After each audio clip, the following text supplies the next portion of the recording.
Why so serious? Ça va être bien. Sacré Hubert, you are so French. Toi aussi. À quelle conviction faites-vous allusion, mademoiselle Tatou? Tout le monde peut cuisiner. Et juste là, un petit géranium. D'accord, faisons comme ça. Bonjour à tous et bienvenue dans un nouvel épisode du podcast En 4 actes. Très heureux de vous retrouver pour ce 3e numéro, toujours en compagnie de Andrina et Alexandre. Comment ça va, Andrina? Ça va très bien. Et toi? Nickel, ça va très bien. On a vu encore du beau cinéma cette semaine. On va vous en parler dans un instant. Mais avant ça, Alex, comment tu vas, toi? Eh ben ça va nickel aussi. Voilà, avant-dernier épisode de notre podcast En 4 actes, un 3e acte aujourd'hui sur le thème des scénarios. Nous avons fait la mise en scène dans l'épisode 1, nous sommes passés par les classiques la semaine dernière et en ce lundi, nous allons aborder le thème des scénarios. En 2 parties cette fois-ci, le podcast va s'articuler seulement en 2 parties. La première partie, vous la connaissez, elle ne change pas, c'est le top 4 Letterboxd. Cette fois-ci, on s'attaque à 3 films qu'on a un peu mis ensemble pour peut-être leur qualité scénaristique. Mulholland Drive, Vertigo de Alfred Hitchcock et The Successor de Xavier Legrand. Puis dans la deuxième partie du podcast, on fera un jeu sous forme un peu de draft où en fait on va sélectionner, on va chacun avoir un peu notre grille du loto et on va sélectionner parmi 16 films récompensés aux Oscars pour leur scénario original, un aspect de ces scénarios que l'on veut récupérer. Je vous préciserai un peu plus au moment d'arriver à cette partie comment ça va se passer. Mais tout d'abord, ouvrons ce podcast sur le top 4 Letterboxd. 3 films que nous avons sélectionnés. Andrina va nous parler de Mulholland Drive, Alex de Vertigo, et moi j'ai choisi un film franco-canadien de Xavier Legrand, son 2e long métrage, The Successor. Donc cette première partie, on va spoiler évidemment des films, c'est de l'analyse et de la critique. Donc si vous n'avez pas vu Vertigo, je vous invite à passer au passage suivant avec Andrina sur Mulholland Drive. Si c'est pareil, le Successor. Et si vous n'avez pas vu les films et que vous voulez vous garder la surprise, voyez ces 3 belles recommandations et vous pouvez directement passer au jeu. Vous pouvez aussi les décortiquer et prendre ce que vous avez envie de prendre dans ce podcast.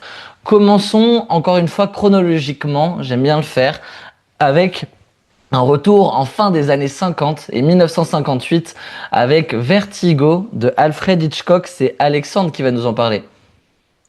Bien sûr, donc Vertigo, très très très grand classique du cinéma, qui est à l'origine de beaucoup de révolutions, dont tout simplement l'effet Vertigo. Et donc ça raconte l'histoire de Scotty, un ancien policier qui est sujet à des vertiges et qui va être engagé par un homme pour suivre sa femme et l'espionner. Et donc, la première partie du film, ça va être sur ça, donc toute cette situation d'espionnage de cette femme. Et en plein milieu du film, en fait, on va comprendre que cette femme, Madeleine, se suicide ou est tuée du haut d'un clocher, on ne sait pas encore. Et là, c'est là où tout le scénario, en fait, bascule. Et on va suivre Scotty qui recherche à recréer, en fait, cette Madeleine pour qui il est complètement perdu et fasciné. Et il va trouver une femme qui s'appelle Judy, qui est en fait, on le comprend à la moitié du film, depuis le début Madeleine. Ça a été en fait, elle a été payée pour jouer le rôle de sa femme par le mari. Et donc on va jouer sur tout ce scénario, je ne vais pas tout révéler pour l'instant, mais ça va être ça l'intrigue du film, qui est très long quand même. Un film avec une grande intrigue. On est sur un film, moi j'ai vu une version de 2 heures, un peu plus de 2 heures, mais il y a une version de 1h50 qui existe. Tu as parlé de l'effet Vertigo au tout début. Qu'est-ce que c'est l'effet Vertigo? Qu'est-ce que ce film a créé comme autre film dans l'histoire du cinéma et c'est quoi cet effet? Bon alors l'effet Vertigo, ça a été repris maintes et maintes fois. Donc on a 2 films, je pense, qui sont très connus pour leur effet Vertigo. On a Les Dents de la Mer, tout d'abord, avec une scène sur la plage quand on a l'annonce du requin, et La Haine, tout simplement, un des plus grands effets Vertigo de l'histoire. Et en fait, l'effet Vertigo, tout simplement, c'est donc un effet qui va reproduire une sorte de vertige, on se perd dans l'espace. Et le principe même, ça va être de reculer sa caméra et en même temps de zoomer vers l'avant. Et donc, ça va créer cet effet un peu chelou de voilà. Et c'est donc du vertige, quoi. Et ça a été utilisé dans Vertigo et inventé pour représenter et caractériser Scotty. Parfait. C'est un film que Andrina, tu as découvert cette semaine ou tu l'avais déjà vu Non, je l'avais jamais vu, donc je l'ai Ouais. découvert cette semaine, ouais. Ok, qu'est-ce que t'en as pensé? Quelle analyse tu fais de ce film? Bah, j'ai bien aimé, c'est un film qui est réussi dans ce qu'il veut être. Après, je sais pas si c'est vraiment le style de film que j'aime, donc si j'ai quand même bien aimé, oui, j'ai bien aimé. C'est petit, c'est Je suis un peu timide. mitigée, je suis un peu Bah, mitigée. vas-y, explique pourquoi. Qu'est-ce En fait, que, qu'est-ce que... j'ai pas eu la claque, comme tu disais, Alexandre, que tu as eu quand tu l'as regardé. Après, c'est parce que tout le monde en a parlé, donc je m'attendais à plus, peut-être. Oui, C'est forcément. pas de Hitchcock ce que je préfère. Ok. Et pour quelle raison alors? Qu'est-ce qui t'a un peu laissé sur ta faim? Quel passage du film? Parce que moi aussi, je l'ai découvert hier. Et pareil, j'ai bien aimé, mais il y a quand même des choses qui m'ont... Enfin, j'ai des reproches à faire sur le film. Mais Mm. commençons par toi. Ben, la fin, je l'ai trouvée un peu simplexe. Enfin, moi, j'ai pas aimé la fin, en fait, déjà. Ok. Elle m'a pas plu. Enfin, c'est ce qu'on disait dans le dernier podcast. Souvent, la fin, c'est ce qui te fait mettre une étoile en plus. Enfin, Mm. c'est hyper important. Et là, j'ai pas aimé la fin. Elle m'a pas du tout satisfaite. Ouais. Puis, je m'attendais à plus aussi, je pense, parce que tout le monde me l'avait recommandé en me disant un peu des éloges sur le film. Mm. Voilà. Donc, c'est. Puis, j'ai pas trop aimé les personnages. J'arrivais pas vraiment à m'attacher à eux non plus. Mm. Voilà. On va démonter ton classique, Alex. Ouais, Désolé. Non, habitation.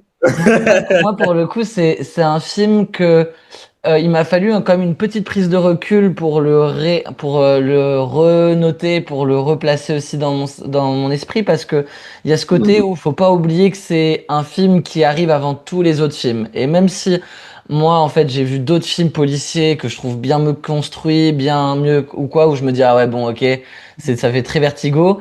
Quand je revois la date du film et je me dis 1958, je me dis non, c'est les autres films que j'ai vus plus récemment qui ressemblent à Vertigo. Eh bien, notez ça que c'est un film qui a inspiré tout un style en fait de cinéma policier, même de twist quelque part, comme on a pu voir 12 hommes en colère en 1957, une année avant, qui a inspiré tout un genre aussi.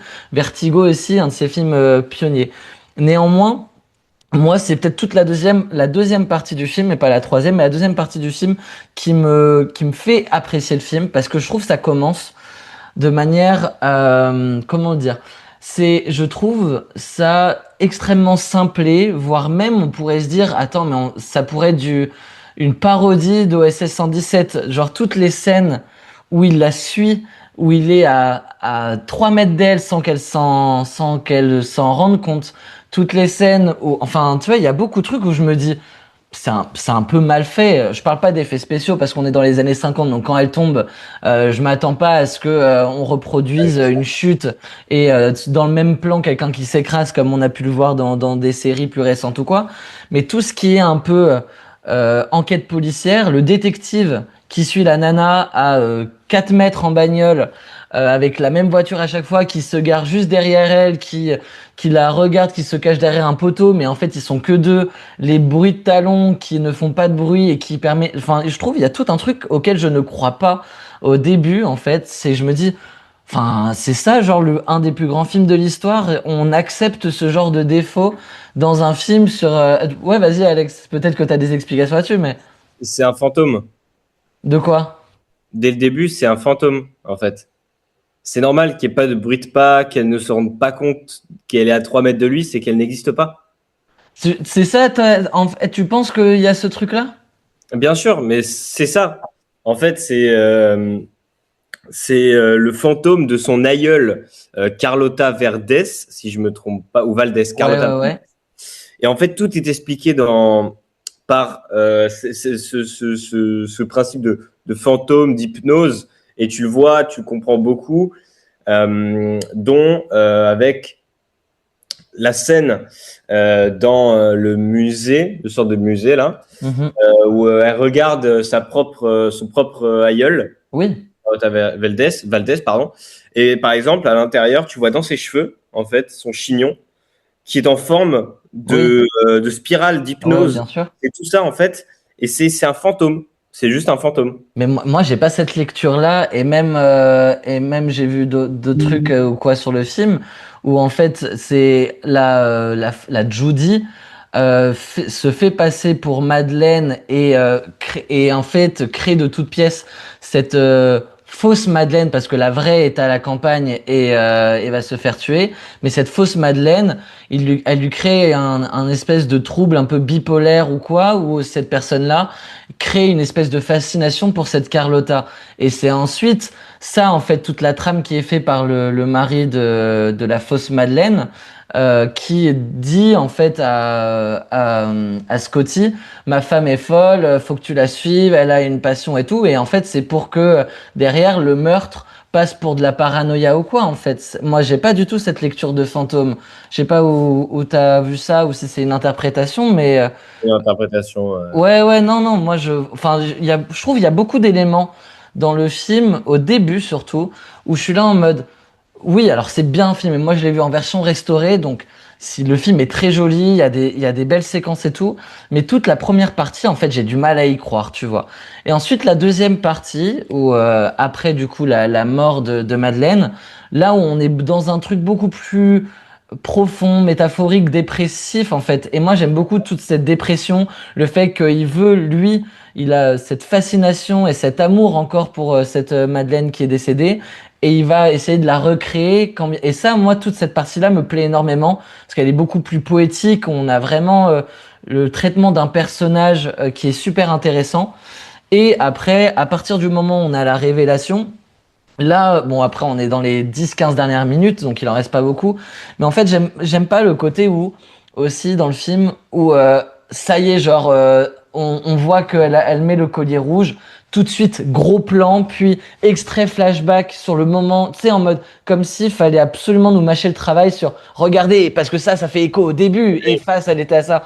Et ça, je trouve ça un peu maladroit. Alors après, voilà, c'est sur du cinéma des années 60, on est au tout début un peu de cet art qu'est le cinéma. Donc peut-être qu'à ce moment-là, on ne prend pas le risque quand on est un jeu d'Alfred Hitchcock de laisser passer ce genre de truc ou de le faire de manière plus implicite. Mais moi, en fait, ça me fatigue le côté un peu en mode, oh, voyez, ça c'est un truc par rapport au début, il faut absolument que vous le compreniez qu'il a vu ça. Ça, c'était des règles de l'époque. Ouais. C'était Mais l'époque qu'il fallait respecter, quoi. voilà, mais en fait, du coup, voilà, moi j'ai un truc, j'ai une vision de ce film où, ouais, je reconnais les qualités du film. Je suis certain que c'est un film qui a inspiré beaucoup d'autres films également. Donc voilà, grand respect à Alfred Hitchcock et à Vertigo, mais je suis pas du tout sur un film parfait ou dans la catégorie qu'on a fait, hein, qu'on a tourné cette semaine, en mode ce film c'est un 10. Tu vois, genre beaucoup moins convaincu que Laurence d'Arabie ou d'autres films qu'on a pu voir ailleurs. Mais Alex, je te laisse quand même le mot de la fin pour donner malgré tout envie aux gens de voir ce film s'ils le veulent. Mais Moi, je conseille quand même de regarder ce film parce que déjà, le Technicolor de l'époque est magnifique, je trouve. Déjà, l'image, moi, ça a été une grosse claque aussi sur le Golden Bridge et tout. Et c'est une belle histoire d'amour finalement. Même si ça se finit mal, c'est une belle histoire d'amour et cette quête obsessionnelle. Voilà, ça sera mon mot de la fin. C'est des belles thématiques en tout cas. C'est vrai que c'est les sujets du film, cette quête obsessionnelle est vraiment bien traduite dans le film. J'ai une petite anecdote. Oui. Si ensuite on enchaîne vers Vertigo, pardon, vers Mulholland Drive. Il y a une petite anecdote, c'est que Lynch s'est inspiré de Vertigo pour la robe de Naomi Watts dans Mulholland Drive. C'est les mêmes robes. Ok. Pardon, c'est les mêmes robes, les deux grises. Voilà. Et si on veut faire aussi un lien avec le troisième film, la séquence d'ouverture de Le Successeur, ce défilé de mode sous forme de spirale, est aussi un clin d'œil qu'avait donné Xavier Legrand à Vertigo. Donc voilà, comme quoi on a réussi à trouver un lien évident avec ces trois films. On va remonter le temps, on va se rapprocher de notre époque pour arriver au tout début des années 2000 avec Mulholland Drive de David Lynch, Andrina, c'est toi qui vas nous présenter le film. Moi, je l'ai découvert cette semaine. C'est aussi le cas d'Alex. Je crois que tu l'avais déjà vu, Mulholland Drive. Tu l'avais déjà vu. Ouais. Parle-nous du coup de ce film de David Lynch. Alors, Mulholland Drive a été réalisé par David Lynch, oui, en 2001, au tout oui. début des années 2000, ouais. Donc on suit Betty, qui est une jeune future actrice qui est pleine de vie. Elle arrive dans une ville qui est plus grande qu'elle, avec plein de rêves, etc. Et elle rencontre une femme amnésique qui va être renommée Rita. Et elle va donc l'aider à retrouver la mémoire en comprenant ce qui s'est passé. Donc ça, c'est toute la première partie du film où on pense qu'on va résoudre une enquête, on va résoudre quelque chose, etc. Puis au milieu du film, donc à partir de la deuxième partie, il y a tout qui va basculer et tout qui va s'inverser même. C'est Betty qui va presque devenir la femme amnésique en fait, et Rita qui prend sa place d'actrice brillante et talentueuse et qui réussit. Donc là, tout devient confus, on sait plus où on est. Et en fait, je pense que c'est à partir de ce moment-là qu'il faut comprendre qu'il faut pas comprendre en fait. Enfin, il faut qu'on comprenne qu'on n'a rien à comprendre et que ça représente un peu le déni de Betty et aussi son rêve qui est plus grand qu'elle et ouais, c'est quelque chose de plus grand qui la dépasse. Et du coup, c'est hyper intéressant parce qu'à chaque fois qu'on le regarde, c'est ce qu'on disait l'autre jour, on fait une interprétation différente. Et c'est hyper intéressant et les personnages sont hyper bien caractérisés, hyper différemment dans les deux parties, tout s'échange et en fait, c'est hyper bien fait. Et c'est très David Lynch. On nous perd un peu dans ces personnages qui ont des visages similaires mais des noms différents. On ne sait pas à quel moment on est dans le rêve, dans la réalité, dans le flashback, dans le monde présent. C'est vraiment tout un puzzle qu'il faut reconstruire pour essayer de le comprendre, quand bien même on se dit mais est-ce qu'il y a vraiment quelque chose à comprendre? Alexandre, toi, lorsque tu découvres ce film, qu'est-ce qui te plaît dedans? Mulholland Drive, en termes de scénario, en tout cas, c'est un puzzle mystérieux où tout est sujet à l'interprétation, vu que David Lynch n'a pas donné de clé de lecture pour comprendre un scénario. C'est faites-vous votre idée, interprétez-le comme vous le voulez. Ouais, la première fois, je l'avais vu à mes 14 ans, je crois, un truc comme ça. C'était mon père qui m'avait dit de le regarder. Et donc, je le regarde, je comprends rien. Ouais, tu m'étonnes. C'est quoi ce bazar, tu vois? Et donc, je regarde quelques vidéos de clés de lecture, etc. Et en fait, tout diffère. À chaque fois, il y a une clé de lecture différente. Et en fait, c'est en le re-regardant que j'arrive à me faire ma propre interprétation, on va dire. Et ouais, c'est un scénario en fait qui peut être découpé en 6 parties, en 8 parties, en 2 parties. En fait, c'est encore cette alternance entre le rêve, la réalité. Et en fait, il y a tellement presque de fusil de Tchekhov, genre d'éléments qui vont soit te mettre sur une fausse piste ou une bonne piste, etc. La boîte bleue. La boîte bleue, ouais. Et en fait, il y a tellement aussi de références personnelles de Lynch qu'on pense qu'ils vont influer dans l'histoire, mais en fait, qui n'ont absolument rien à voir. Et ouais, moi, c'est un film qui me fascine complètement, Mulholland Drive. Et ben moi aussi, ça m'a fasciné. J'ai adoré ne rien comprendre et à la fin, du coup, essayer tant bien même de trouver une lecture, parce que c'est sûr qu'à la fin, en fait, on se dit mais alors du coup, qu'est-ce qu'il en est de tout ça?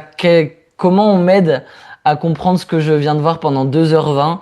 Et j'ai trouvé une théorie assez intéressante d'un journaliste français qui a fait un documentaire de 2 fois 15 minutes. En fait, c'est en 2 parties sur YouTube, où en fait cette fameuse boîte bleue est le pont entre le rêve et la réalité. Et qu'en fait les 2 heures du film, les 2 premières heures, sont dans le rêve. Et qu'en fait, à partir du moment où on va traverser ces boîtes bleues, on va de nouveau se retrouver dans le présent. Et à ce moment-là, du coup, on peut commencer par la fin du film pour essayer de vous reconstruire ce scénario qui, encore une fois, est une clé, mais n'a jamais été confirmée par le réalisateur. Mais qu'en fait, toute la deuxième partie du film, on a la blonde, je me rappelle plus des 2 prénoms. C'est Camilla, après elle devient Camilla. T'as trop de prénoms en fait. Ouais, dans la deuxième partie, c'est Camilla. Alors, je vais les prendre parce qu'effectivement, je veux bien parler des bons. Non, c'est Camilla, oui, mais c'est la brune. Diane. Ah oui, En fait, Diane, voilà. on est avec Diane, du coup, qui est une actrice qui a des petits rôles, mais qui est surtout la maîtresse d'une grande actrice qui est Camilla Rhodes, cette brune justement.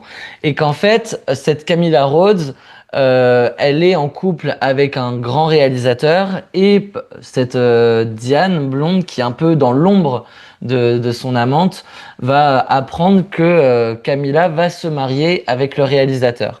Et en fait, on est vraiment sur une actrice déchue qui, par un peu vengeance ou quoi, va du coup tuer ou faire tuer, va commanditer l'assassinat de la Camilla en question, puis prise de remords, va se suicider.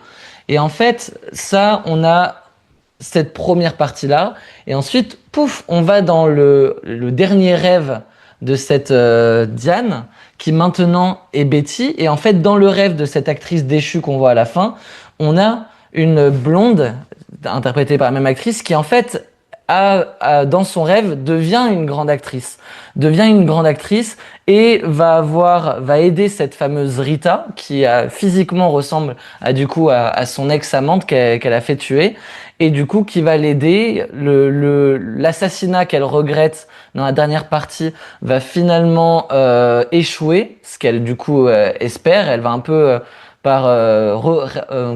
réparer tout ça. Et ensuite, elle va être prise dans son rêve de devenir une grande actrice de cinéma, rêve qui, en fait, à la fin du film, on voit, elle n'a jamais réussi à être une grande actrice. Et moi, en fait, j'aime beaucoup cette lecture-là parce que du coup, on a quand même un scénario sous forme de boucle. En fait, si on regarde le film à partir de 2 heures et qu'ensuite directement on regarde la première et la deuxième partie du film, en fait, on se rend compte qu'on a un scénario beaucoup plus compréhensible et moins mindfuck.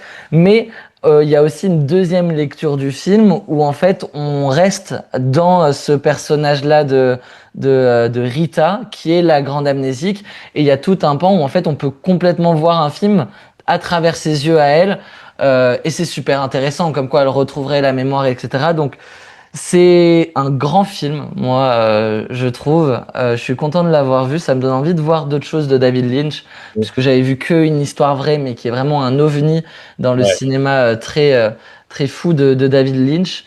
Mais en tout cas, on vous conseille vraiment de le voir. On va passer au dernier film, beaucoup plus récent, puisqu'il s'agit du Successeur. Le Successeur, c'est le deuxième film de Xavier Legrand, le deuxième long métrage, qui avait été récompensé pour son premier film, pour un film qui, si vous l'avez vu, n'a laissé personne indifférent. C'est Jusqu'à la garde, avec un énorme Denis Ménochet et une énorme Léa Drucker, dans un film sur les violences conjugales. Là, dans Le Successeur, on est sur un film sur d'autres violences, d'autres styles de violence, mais avec un scénario pareil, un peu plus fou. Moi, c'est un film d'abord que j'ai vu une première fois et que j'ai pas aimé parce que je l'ai pas compris. En fait, il y a vraiment un truc où quand j'ai vu la première fois ce film, et c'est un copain qui m'avait dit, Maxime, que vous connaissez très bien, qui fait des podcasts avec moi aussi, qui m'avait vendu ce film, et quand je l'ai vu, j'ai fait en mode, en fait, moi, j'arrive pas à croire, en fait, que ce mec-là, il appelle pas la police, que ce mec-là, il fait pas, il est pas à un moment donné, il laisse cette situation à quelqu'un d'autre et il essaye pas à tout prix de s'en emparer. Et ça, en fait, j'avais beaucoup de mal à accepter le scénario où on est dans un effet boule de neige de conséquences qui vont amener à une situation ultra dramatique pour ce personnage. Et en fait, quand j'en ai reparlé avec lui, il m'a expliqué que c'est vrai qu'on commence par ça, le métier du personnage d'Elias est en fait un métier de créateur de haute couture, et un métier qui repose sur l'image. Ouais. Exactement. Et qu'en fait, ce personnage-là, si on apprend, et le film commence par là, lorsque la police débarque sur le lieu de shooting, la question numéro 1 que tout le monde redoute et lui pose, c'est: est-ce que t'as pas des casseroles? J'espère que t'as rien fait de mal qui pourrait ressurgir ou quoi, parce que si jamais son image est teintée de quelconque un peu problème, tout son monde à lui s'effondre. Donc en fait, il ne peut pas appeler la police. Et une fois qu'en fait on accepte ça, on comprend beaucoup plus la psychologie du personnage et pourquoi il en arrive à faire tout ça. Et moi, c'est un film qui m'a oppressé, qui m'a fait flipper. La séquence de fin je trouve, est dingue, parce qu'on a une des scènes de larmes qui m'a fait le plus fondre et qui m'a le plus marqué, sur une musique en plus de Michel Fugain qui détonne totalement avec l'ambiance du film. Donc moi je trouve ça un grand film, mais est-ce que Andrina et Alex ont trouvé que c'était un grand film? Telle est la question. Alex, je vais te laisser commencer dessus. Ouais, complètement. Ben, je l'ai regardé hier soir et j'ai beaucoup aimé. Ouais. Franchement, j'ai beaucoup aimé. Mais j'ai eu cette réflexion un peu comme toi au début. Je croyais pas au scénario, mais au final, en fait, tout s'explique. Tout est expliqué depuis le début. En Mhm. fait, toute la scène du début explique tout le film, des raisons pourquoi il appelle pas la police, il se comporte comme ça. Et j'avais peur aussi que ça parte un peu dans tous les sens, Mhm. parce qu'on passe d'un drame, thriller, horreur, Ouais. à un drame. Je me Ouais. dis, oula, on se perd un peu. Il y a beaucoup de genres, ouais. Et en fait, au final, bah, tout se rejoint, je trouve. Mhm. Ça nous montre bien, en fait, bah, la succession des Mhm. actions de son père. Et Ouais. en fait, il devient comme son père alors que dès le début, il voulait pas l'être. Mhm. Ça, qui est fou. Tout le film, il essaie de pas l'être pendant Ouais. 1h40. Et au final, bah, il se retrouve à être le successeur de tout ce qu'a fait son père. Andrina, moi c'est un film qui m'a fait vivre énormément d'émotions différentes par aussi le mélange de genres qu'il y a dans ce film. Toi, je vais un peu te poser la question là-dessus. Quelle Mm. émotion tu as vécu dans le film? Comment ce film t'a fait un peu bouger? Ben, justement, pareil, j'étais un peu perturbée par ses actions. Je comprenais pas vraiment les choix qu'il faisait, ni ses réactions, ni comment il se comportait avec les autres. J'arrivais pas à le comprendre, en fait. Mhm. Et après, il y a ce mélange de genres où on passe un peu dans l'horreur. Et j'avais l'impression qu'on me forçait à ressentir quelque chose. Ouais, Et c'est ça qui me dérangeait un peu. ok. C'est que je savais pas ce que je devais ressentir. C'était un peu bizarre. Je me sentais un peu bizarre devant le film. Mhm. Puis ensuite, on passe à un drame. Et là, il y a cette séquence d'enterrement, par contre, qui est complètement réussie et maîtrisée parce que il y a Ouais. ce décalage entre la musique, la pièce vide où juste tout le monde le regarde, puis il y a le câlin aussi qui est très Mhm. très fort, très bien mis en scène. Et là, par contre, j'ai trouvé mais hyper réussi, cette scène hyper réussie. Et sinon, c'est le milieu du film qui m'a plus dérangée. J'avais l'impression qu'on me forçait à ressentir quelque chose, en fait, Ouais. et qui était trop poussé dans la mise en scène. Ça fait partie du podcast, c'est pas très grave. Voilà. Il y a des Ouais. animaux qui peuvent ressurgir à tout moment. C'est bon, je suis de retour. Donc ouais, moi cette séquence, donc pas vraiment de fin pour Alex, mais en tout cas Ouais. cette séquence de l'enterrement, et puis il y a ce personnage du voisin, de l'ami, Ah du ouais, meilleur ouais, ami, c'est qui bien. et en fait tout le long du film, on sait pas si lui Mm. il le sait, s'il essaie de le cacher. Enfin, on a vraiment un truc de Un malaise. ah ouais, Ouais, un malaise à chaque fois qu'on le ouais, voit. c'est On clair. et il est ultra réussi, tu vois. Ah ouais, Tu vois, lui, vu il qu'on est. on va C'est parler impressionnant. Ouais. on va parler dans un instant un peu de cette dimension-là des personnages qui font partie d'un scénario réussi. Il y a évidemment le twist dans certains films, comme quelques-uns de ceux qu'on a évoqués depuis le début du podcast, mais les personnages aussi. Et je trouve que dans l'écriture de ce scénario, encore une fois de Xavier Legrand, on a vraiment des éléments où le personnage principal d'Elias est assez bluffant, et la performance en plus derrière qu'il arrive à faire, et moi je trouve assez dingue, surtout dans cette scène-là de l'enterrement. Mais le personnage du voisin est extrêmement bien écrit aussi. Enfin, il y a beaucoup d'éléments qui font que je trouve que c'est un film qui est réussi, qui et toutes les clés de lecture, encore une fois, sont pas évidentes. Moi, j'ai dit, il m'a fallu un deuxième visionnage pour vraiment mieux comprendre la psychologie du personnage, parce que une fois que je l'avais mise en doute au début du film, j'avais beaucoup de mal à le trouver crédible. Et du coup, ça m'a Mm. un peu énervé. Mais bon, voilà, c'est aussi ça. On peut pas tout avoir du premier coup. Si ce film-là, parce qu'on a essayé de pas trop vous le spoil, celui-ci pour le coup, vous souhaitez le voir, voyez-le, et du coup, vous saurez que c'est un personnage qui a un travail, et son monde entier, parce qu'il n'a pas d'histoire d'amour forcément ou quoi, son monde entier repose sur son image, et qu'il n'est pas si facile de la préserver, quand bien même il arrive un grand drame dans sa famille. Voici les 3 films qu'on avait envie de vous parler dans cette première partie du podcast. On va passer sur 16 autres films. Voilà pourquoi on va sauter la partie 2 de d'habitude. On va pas décrire les 16 autres films comme on vient de le faire là maintenant, mais on va plutôt le faire sous forme de jeu. À l'écran, du coup, s'affiche maintenant un nouvel habillage où nous sommes tous les 3 avec 5 parties qui sont un peu des choses à laquelle on pense lorsque, par exemple, on critique ou on note un scénario. C'est des éléments, en tout cas, très importants de scénario. Les personnages et leur écriture, le thème de quoi ça parle, le scénario, l'univers et le cadre dans lequel se déroule l'histoire, si c'est créé, si c'est inventé, si on est dans une autre époque, si on est sur du huis clos ou quoi. Tout ça joue dans cette partie-là.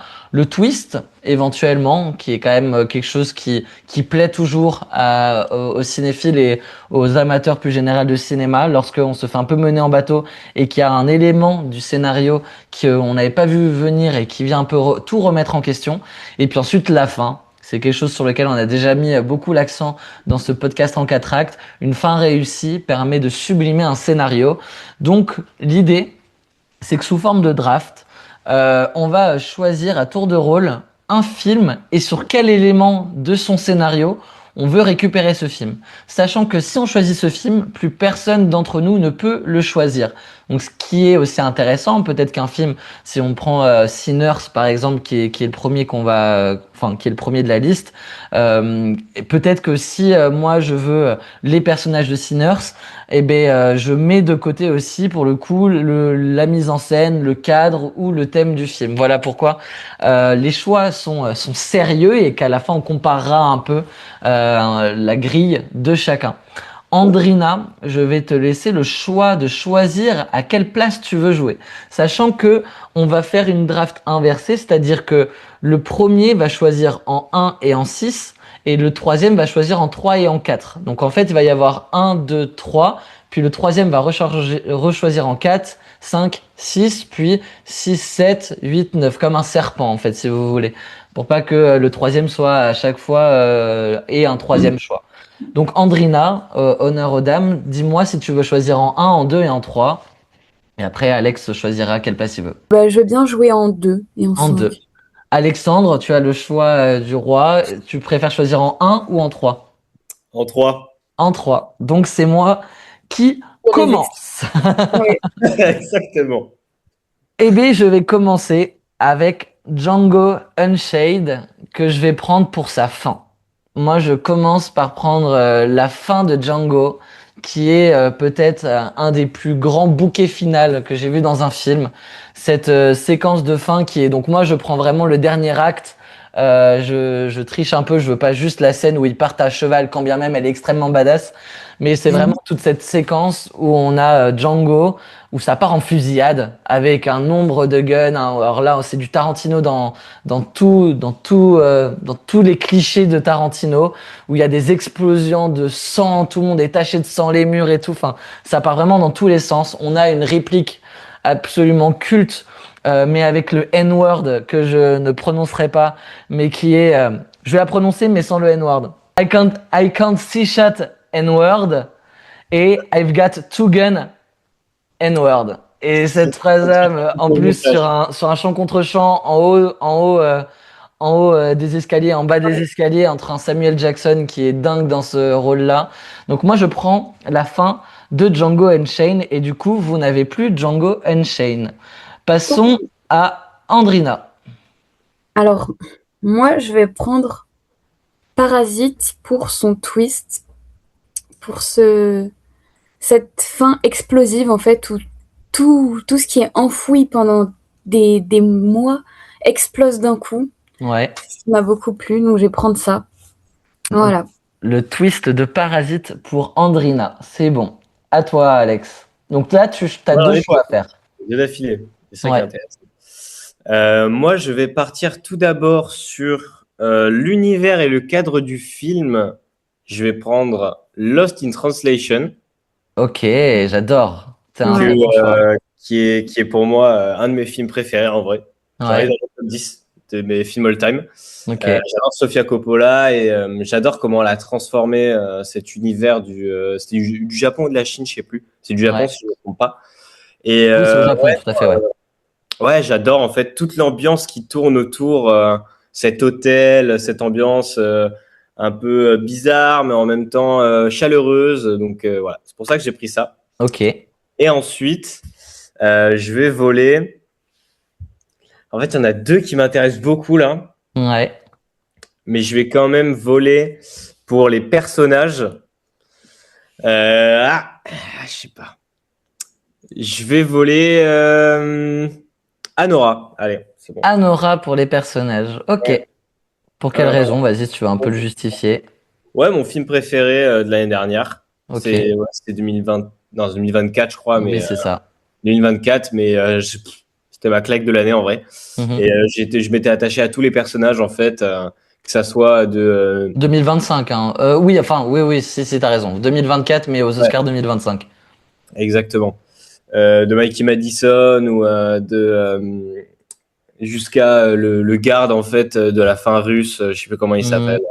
Mais en fait, tous les personnages m'ont bien marqué et étaient bien caractérisés, donc c'est pour ça que j'ai pris Anora.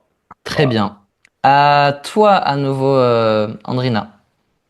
Moi, je vais choisir les personnages de Little Miss Sunshine. Ah, super choix aussi. Ouais, parce C'était dans ma liste.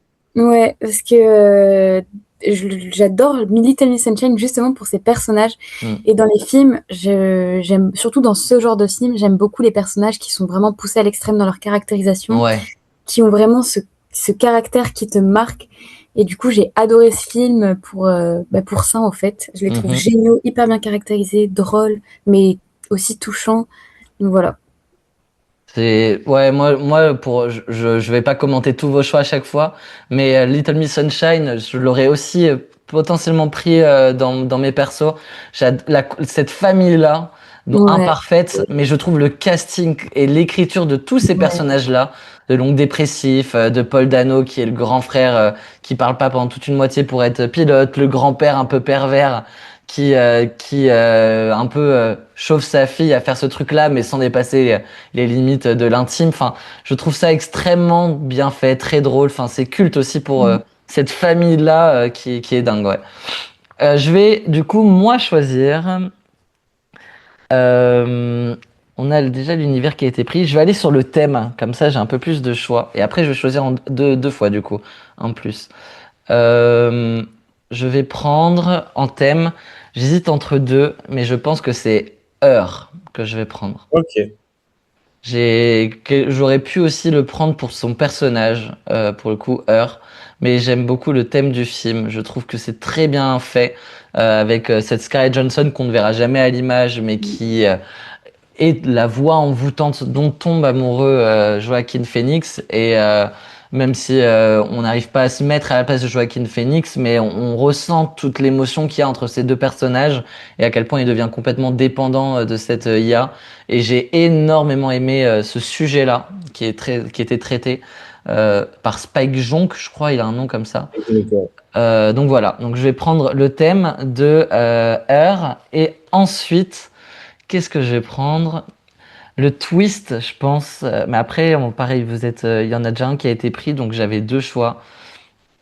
Mais je vais peut-être prendre le twist de Get Out. Ça me fait Ouais, en vrai, c'est un bon choix. Hein. le twist de Get Out. Alors, c'est marrant parce que je me suis fait la remarque dans tous ces films-là, il n'y a pas beaucoup de films avec des twists. Je trouve que c'est pas que des films qui reposent sur des twists.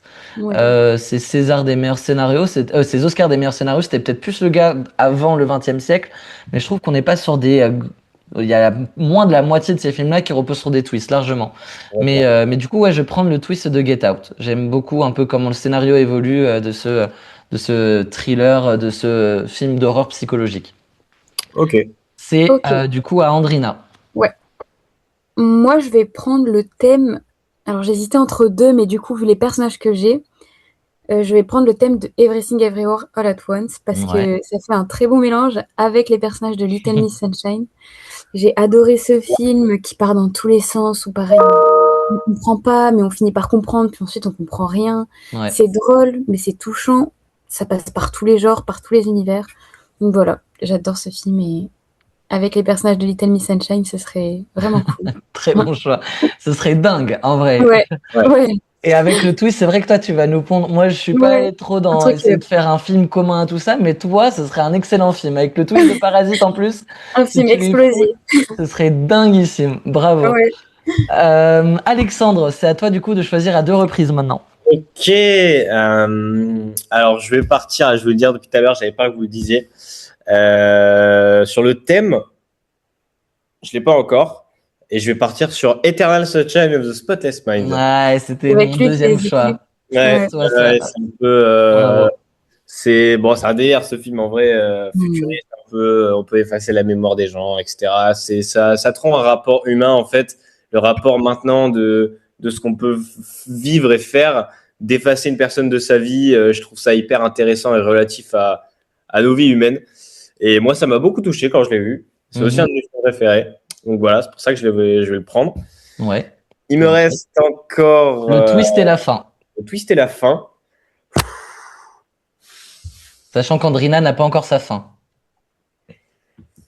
Ok, Ah ouais, j'ai pas mal. ok. Je vais partir sur la fin.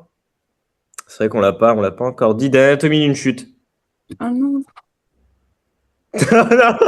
Magnifique choix. je le voulais. Pas pour la fin, mais Voilà, culte presque. Moi, je le considère à mon niveau. Hmm. Et quand je l'avais vu, explosion de trop, enfin beaucoup trop.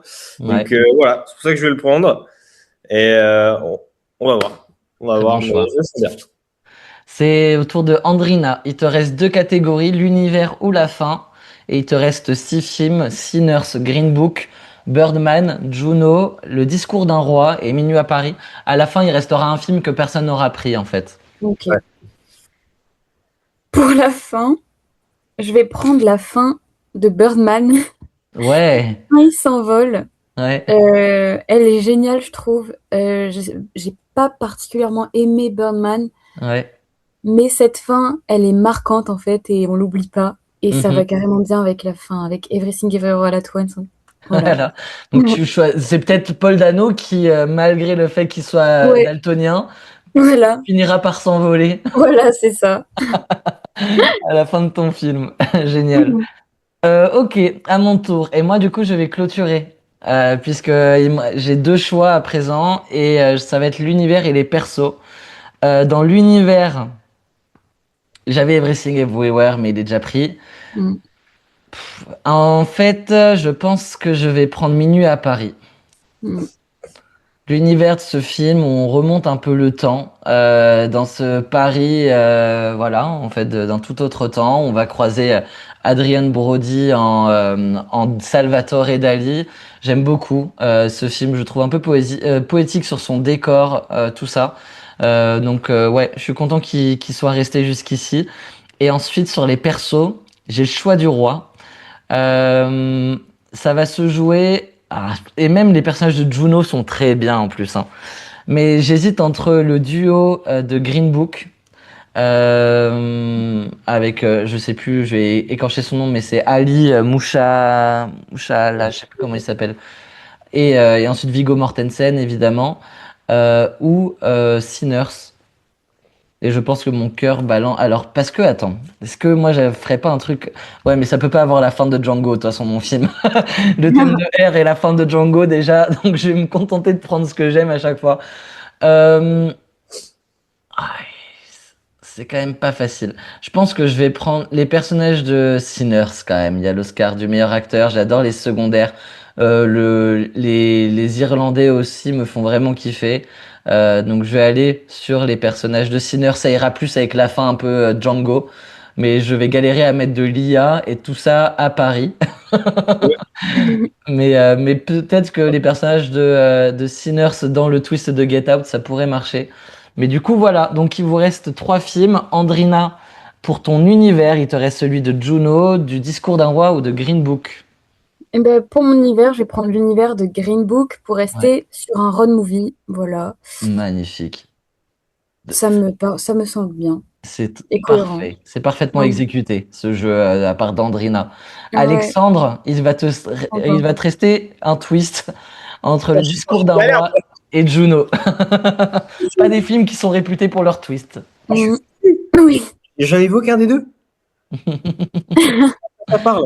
Vas-y, Et ouais. je vais tenter au talent. Alors, du coup, pour mon dernier film, pour le twist, c'est compliqué, hein, puisque les deux restants sont pas réputés pour ça. Ouais. Mais bon, allez, ouais, je suis parti sur le discours d'un roi. Ouais. Ouais, allez. Il y a des belles scènes à la fin de Discours d'un roi. Ouais, c'est beau. Mm. Je le préfère par rapport à Juno, donc voilà. Ça clôture mes 5 films. Magnifique. Et donc c'est là-dessus, donc pour rappeler, même si vous les voyez à l'écran, pour Andrina, c'est les personnages. Donc Andrina a réussi à faire un film dans le film, quand même. Ouais. Elle a été très forte là-dessus. Et je pense que c'est peut-être elle qui va gagner là-dessus.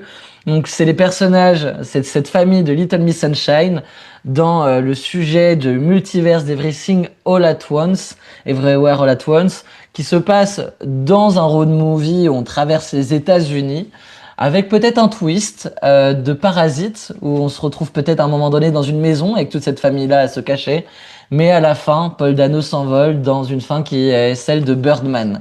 Ah ouais, c'est bien fait, c'est très bien fait. C'est très beau. On sent qu'il y a une réalisatrice derrière. La pote d'Andrina, elle est là. Hein.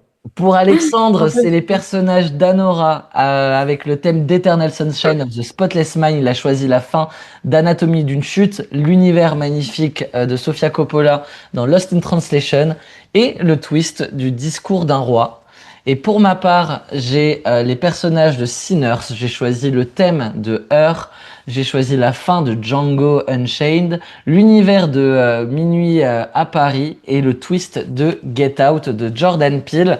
Juno est le petit film qui reste de côté, mais qui est un film qui n'a pas de haters. Hein. On est dans la veine des Little Miss Sunshine, dans ces magnifiques films milieu des années 2000 qui ont eu l'Oscar du meilleur scénario. J'espère que ce jeu vous a plu, chers auditeurs. Jouez aussi. Si vous deviez faire votre petite grille de loto, n'hésitez pas à le dire dans les commentaires. Merci Andrina, merci Alexandre pour cet épisode. On finira en beauté la semaine prochaine avec le dernier acte de notre podcast en 4 actes. En attendant, prenez soin de vous et puis à lundi prochain. Ciao. Ciao.